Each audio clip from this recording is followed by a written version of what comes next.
Hello everyone, it's me, and today let's figure out this story lore together. Let's go!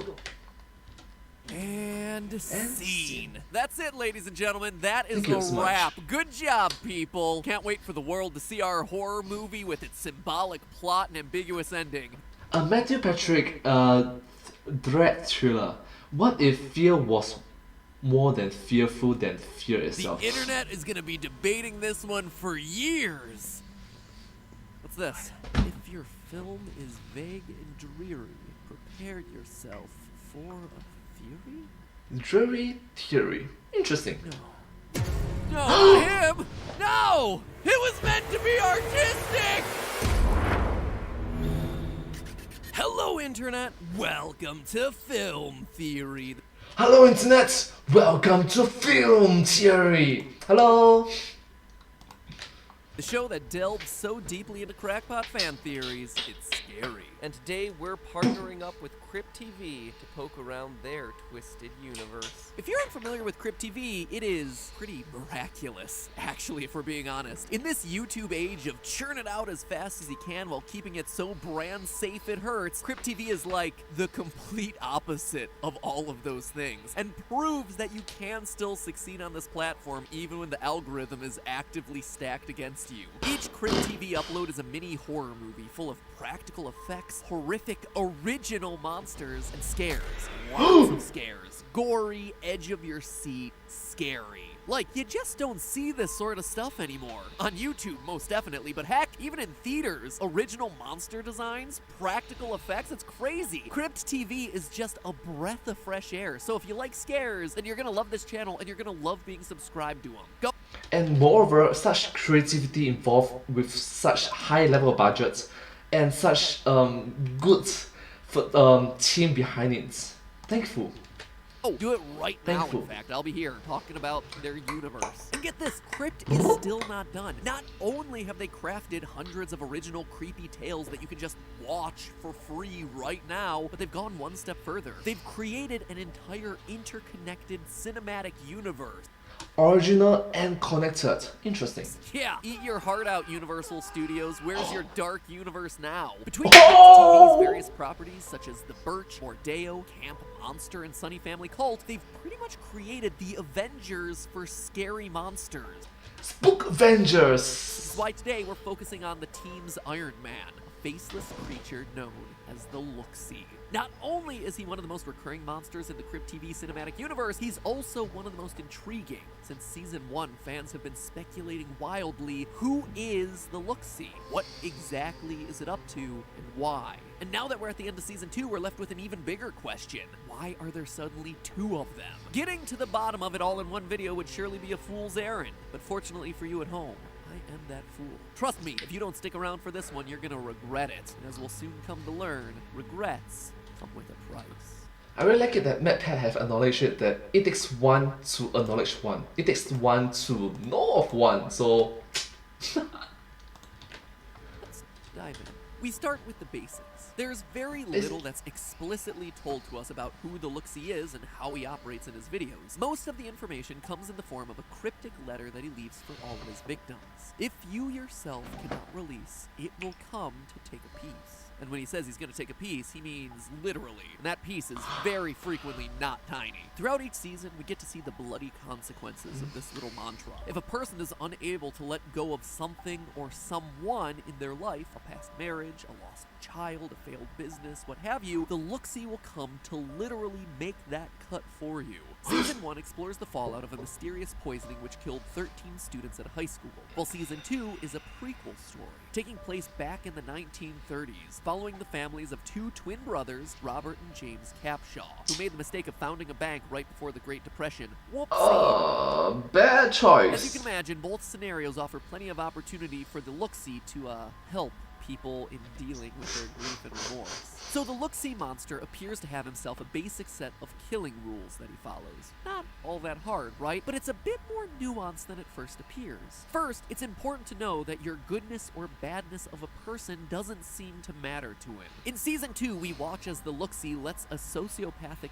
killer escape unharmed. Because this killer, named Raymond, who... Wait a minute. I know that sociopathic killer. That's my buddy, James A. Janice from Dead Meat. Look at you, buddy. Chalk up a kill count of 1 for you. Luckily for James, though, he has no regrets about his horrific murder, and therefore has nothing to release and is thus let go by the monster. His thief buddies, however, who aren't so sure about the attack that's taking place, suffer the consequences. We also know that the Look-See doesn't just work alone. Select humans are forced to become his mindless helpers. For instance, Season 1's Jenny survives the Look-See's first attack, and when she still refuses to release the regrets over her bad marriage, the Look-See returns. This time, though, she not only releases, she fights back, and the Look-See makes her his new helper. I mean, someone has to write all those creepy notes. Can't be expected to do it on its own. What if he breaks a nail? These human helpers, though, aren't immune to the Look-See's attacks. If they get in the way of his plans, well, they're suddenly on the chopping block. In Season 1, the Look-See attacks his own human helper when he interferes with his plan for killing the cop.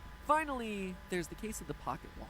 The Look-See, outside of being a snappy dresser wearing hobo gloves, also has himself the classy monsters accessory of a pocket watch. This watch appears to be able to manipulate time and seems to be tied to his helpers. The watch pauses when his Season 1 helper decides to pursue other career options. Okay, please don't do that. Please don't do that. It's, please don't. Every life is very precious. When there's life, there's hope. And then it resumes once Jenny is hired in his place in the hospital. But the biggest pocket watch surprise comes at the end of Season 2 when a new Look-See manages to emerge from it.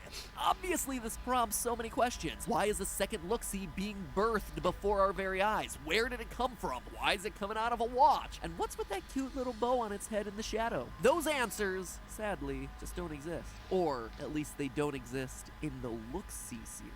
Remember, Crypt TV is a connected universe, and by broadening out our search and taking our own little look-see at other in-universe Crypt TV properties, we can piece together more about what's really going on here. Yes, something similar to a cinematic universe.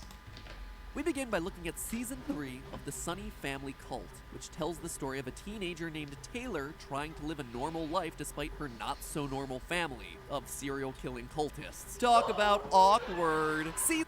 Come on, I really dislike it when those cults just bring it way too far. Where's your humanity?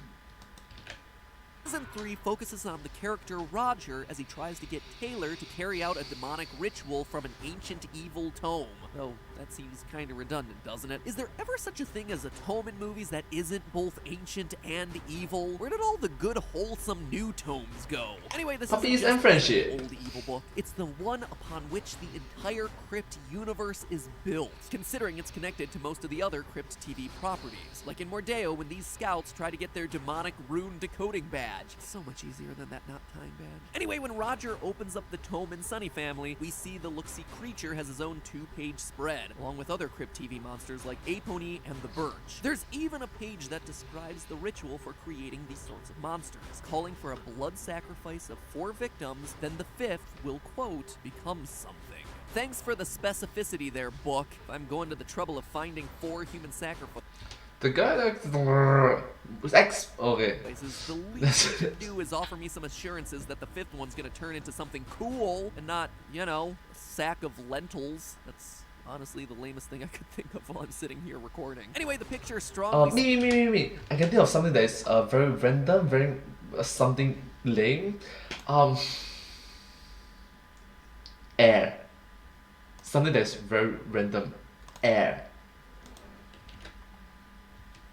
Suggests that the somethings we're talking about means one of the monsters from the Crypt TV universe. Now, Maybe. This is a huge point, because it sheds light upon a couple central tenets of the Crypt TV universe. Tenet number 1, there are monsters throughout the universe, and humans can turn into monsters. Tenet number 2, just because there's one particular monster running around doesn't mean there can't be more of that exact same type of monster someday. For example, say there's one Look-See running around the city of Harbor. At any moment, moment, a ritual could be performed and a second look-see could join the fray. The tome also explains that in order for the ritual to work, the fifth sacrifice must be performed by a girl of 17 with dark hair, dark eyes, and violence etched into her soul. This is precisely why Roger sought out Taylor in Sunny Family Season 3. And just like Roger planned it, the ceremonial steps are completed at season's end when Taylor takes the fifth and final victim. But twist! That victim is Roger himself. Just like the tome said, in the final frames of Season 3, we see his body come back to life, supposedly beginning the transformation into something. What exactly that something is left unclear. The point is that Sunny Family offers a detailed explanation of how monsters like the Look-See come into existence. 5 deaths, with the 5th one being performed by a young woman. And at the end of Look-See Season 2, we see the birth of a second Look-See monster. So naturally, that begs the question, was that blue-gloved, bow-headed creature born out of the exact same ritual we just talked about in Sunny Family Cult? All signs point to yes. Look-See's Season 2 body count at the Capshaw homestead is, you guessed it, 5. The father James, the 2 thieves William and Thomas, his wife Mary, and finally their son David. And does Season 2 have a young woman with violence etched into her soul that could have committed the 5th and final blood sacrifice? Well, that's a big ol' yup too. It's Leah Capshaw herself, the Look-See's human helper who seems relatively unconcerned about the plight of her family. True, Leah appears to be younger than 17, and her hair and eyes aren't particularly dark, but demonic rituals work in strange ways. Maybe the tome's writers were just getting a little bit too specific. Sometimes you're looking for someone with 5 years experience on the job when all you really need is someone with a can-do attitude. And Yeah, so I'm gonna guess plot armor, maybe? Sorry. in this case, maybe it's less, we need a dark-featured teenage girl, and more, we'll take any young violent girl. All applications welcome. Plus, the streak she makes across David's face Do you expect it? in her little family murder drawing is red, different color than the streaks that she puts across the eyes of her other family members. Something tells me that that drawing isn't going to wind up on any refrigerators. But could this mean that his death is somehow different or special? It's very reminiscent of the 5th sacrifice from the tome, which has red ink displayed on the 5th victim's chest. If Leah was indeed the one who killed her brother David, it would explain one key logical inconsistency with the end of Season 2 of Look-See. Why David got himself killed despite the fact that he does in fact release prior to the Look-See's attack. You see, David's grief is around the loss of his younger brother Theodore, Teddy Capshaw, represented by the teddy bear that he carries around. However, we see him actively rip apart the bear prior to his death, and yet he still somehow dies anyway. Sure, it seems like the doings of the Look-See, but remember, David's death occurs off camera, so the identity of his killer is completely unknown. We've only ever seen the Look-See kill people for 2 reasons. Either A, they failed to release, or B, they obstructed his efforts to kill people who failed to release. David did neither of these things, so it doesn't make a lot of sense for the Look-See to kill him. But if Leah killed him, David's death wouldn't be a violation of Look-See's own killing rules, and would also explain why we see a second Look-See appear at the end of the season. But where things really start to get suspicious is when you start looking a bit closer at the details. For instance, 5 death sequences happen over and over again in the Look-See series. Season 2 starts with 4 deaths, and then the death of Theodore, a young boy with dark eyes, dark hair, and a shockingly similar fashion sense to the Look-See. Same shirt, same blazer, same lack of tie and open collar. Huh, so you're trying to say that coincidence? Maybe not. That makes for 10 deaths total in Season 2, 2 sets of 5. And at the end of the season, we've got ourselves 2 separate Look-Sees. Coincidence? Maybe, but now consider this. The Look-See creation ritual may have taken place in Season 1 as well. Discounting the 13 poisoning deaths that start off the season, the body count in Season 1 again appears to be 5. Jenny, who was arguably sacrificed and then brought back to life when the watch stops, Raymond, the Look-See's first helper, Marlene the mistress, Daniel the cheating husband, and finally the grieving father Jonathan. And again, wouldn't you know it, but the 5th victim's death occurs off screen and with a dark-haired, dark-eyed young girl left in the vicinity. In this case, the ghost of Camille, the daughter that Jonathan is mourning. A character who's only on screen for a matter of seconds, and yet is somehow important enough to be featured on the Look-See poster. string. And one other thing I'd like to point out about Camille, remember that bow on Look-See 2.0's head? Might that be related to the bow that we see on Camille's head? Which is also perhaps the ribbon that Jonathan picks up off the floor in the closet, which is also the bow the Look-See takes after killing Jonathan? True, the events of Season 1 do indeed occur after the events of Season 2, but remember, the Look-See has himself a very powerful timepiece. A timepiece that very notably ticks backwards. But okay, enough random observations here. It's time to start narrowing this down into some theories. First up, Theodore Capshaw, aka Teddy. There are several reasons to believe that this is the kid who would one day turn into the red-gloved Look-See 1.0. True, in the story it makes sense. Sort of makes sense, I suppose, but it does make sense. For one thing, Theodore's death is quite possibly the 5th death in, chronologically, the first 5-death sequence that we see in the series. Secondly, the jacket and shirt that we see him wearing are identical to the Look-See 1.0's outfit, right down to that unbuttoned collar. Thirdly, well, he himself may not have been killed by a girl with dark hair and dark eyes. We don't really know for sure. He himself has dark hair and dark eyes, which may be the starting point for that whole element of the ritual in the first place. Fourth, there's a clear theme to all of Look-See's Season 2 killings. Greed. The father is a greedy banker, the thieves want to steal from him, the wife values her pearls.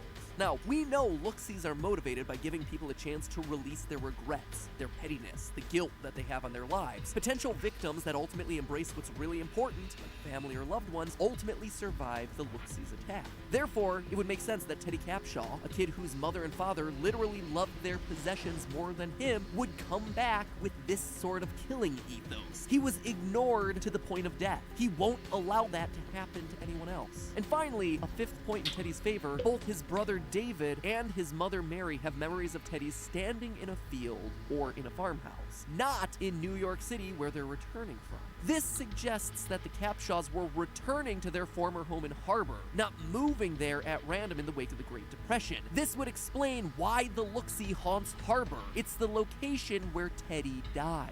Next, let's consider Camille from Season 1. There are a handful of reasons to believe that Camille became the new blue-gloved Look-See 2.0. First, just as Theodore was the object of David's grief in Season 2, Camille is the object of her father Jonathan's grief in Season 1, with both winding up as the 5th deaths in their respective 5-death sequences.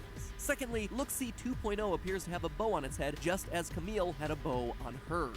Third, the blue Look-See emerges from a pocket watch that's ticking backwards. This could mean that the blue Look-See is from the future, meaning the blue Look-See could very well be Camille, who of course drowned decades after the events of Season 2. And lastly, there's that poster connection. Camille is a super minor character of the first season, and yet there she is, featured prominently in the marketing for the series. It's almost as if they're teasing that she's going to have a bigger role to play in all of this. Or it's just an elaborate ruse. Captain Phasma is featured on a couple of Star Wars posters, and we see how important she was. Regardless, one thing that we can be sure of is that there are now at least 2 Look-Sees running around the Crypt TV universe. Will there be more in the future? Who knows? But one thing is definitely clear. Human helper Jenny has given herself writer's cramp with all the letters she's preparing, meaning there's a lot more to come. But hey, that's just a theory. A film theory. And cuts. Alright, the more you know, I guess.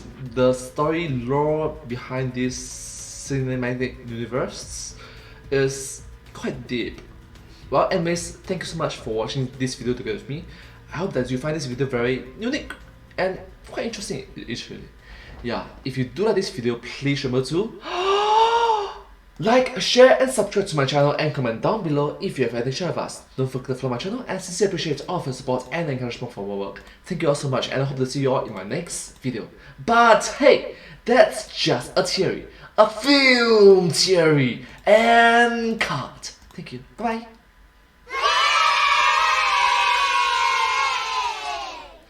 And I hope to see you all in my next video. Thanks so much. Thank you.